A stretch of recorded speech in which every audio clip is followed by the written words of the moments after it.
SMPN 3 Karangploso 1 atap terletak di Desa Ngenep, Dusun Tumpang Rejo, yang dimana kondisi letak sekolah ini berdekatan dengan lahan pertanian dan juga lahan UB Forest Resort Buntoro.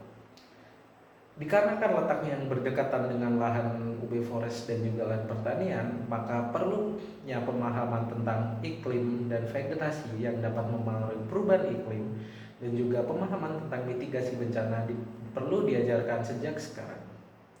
Kenapa sih iklim dan cuaca itu perlu dipelajari? Hal ini dikarenakan kedua hal tersebut dapat mempengaruhi lingkungan sekitar dan juga keberlangsungan makhluk hidup di sekitar situ.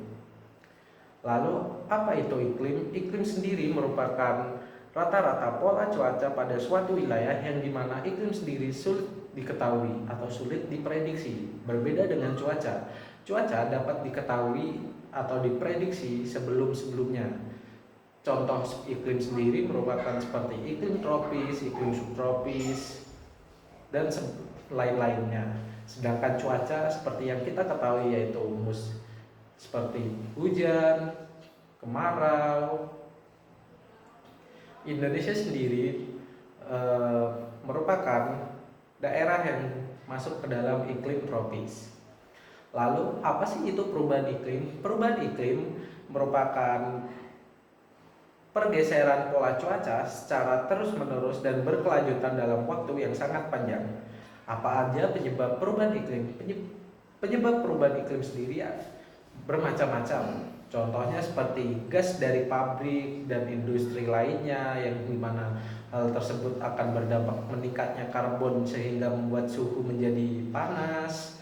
Selanjutnya ada penebangan hutan atau penggundulan hutan yang dapat menyebabkan peningkatan gas rumah kaca dan pemanasan global.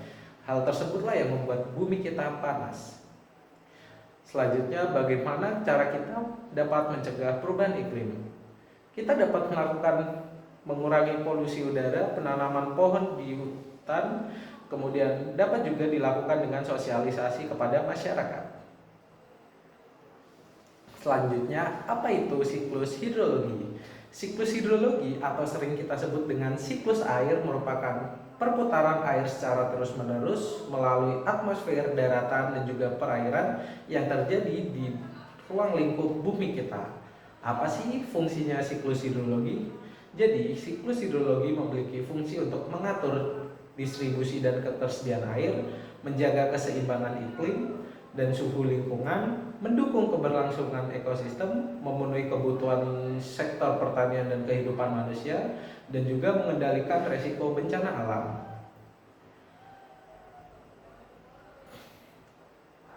Faktor apa saja yang mempengaruhi siklus hidrologi? Jadi ada beberapa faktor yaitu seperti perubahan tata guna lahan, pertumbuhan populasi, polusi di atmosfer, eksploitasi sumber daya air, dan juga perubahan iklim global. Sedangkan apa hubungan perubahan iklim dan siklus hidrologi? Perubahan iklim dan siklus hidrologi memiliki hubungan yang sangat erat seperti peningkatan suhu global, wilayah tropis, kemudian mencairnya es di kutub, dan juga dapat mempengaruhi secara timbal balik antara perubahan iklim dan juga siklus hidrologi. Kemudian apa itu bencana? Bencana merupakan peristiwa yang dapat mengganggu kehidupan dan penghidupan masyarakat serta dapat menyebabkan kerugian seperti korban jiwa, kerusakan lingkungan, dan dampak psikologis lainnya.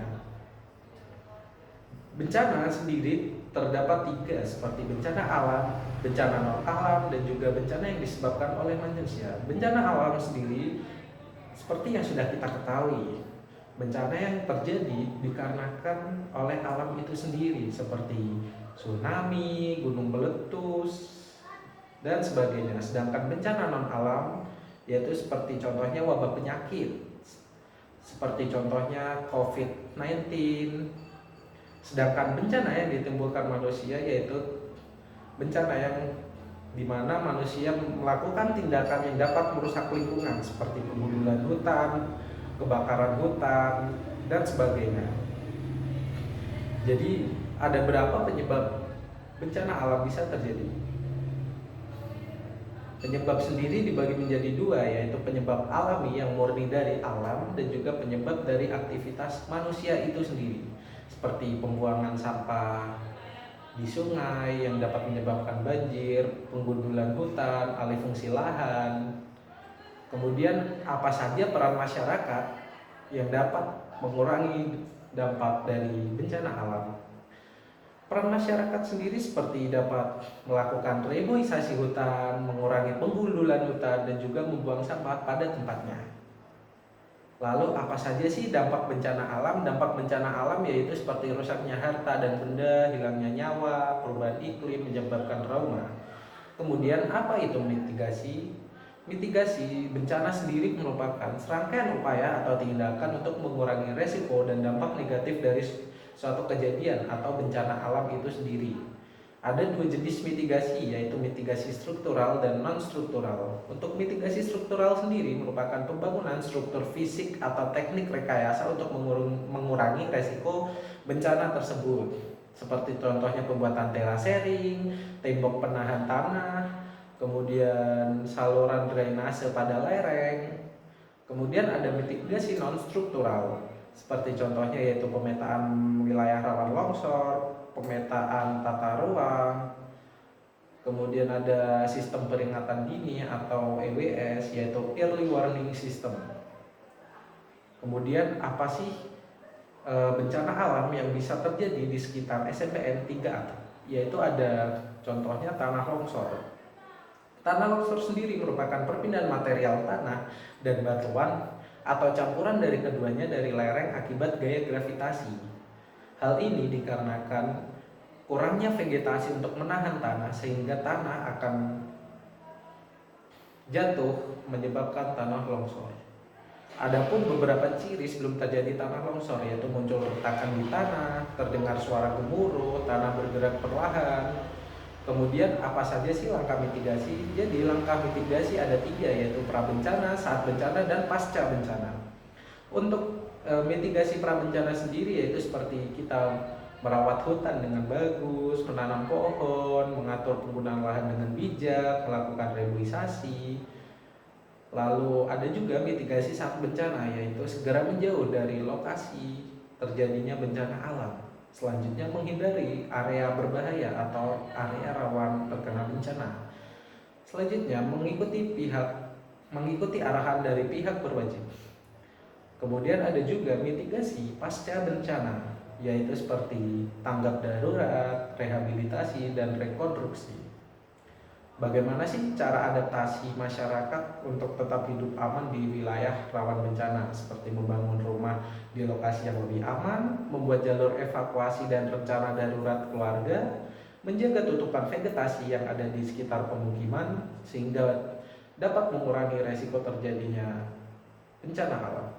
Kemudian apa saja sih isi dari selain itu ada juga yang perlu disiapkan, yaitu tas siaga bencana. Apa saja isi dari tas siaga bencana? Yang paling utama yaitu adalah kita perlu menyiapkan uang atau dompet atau dokumen-dokumen pribadi yang penting, kemudian ada handphone, minuman, pakaian, kemudian obat-obatan, dan juga lain-lainnya.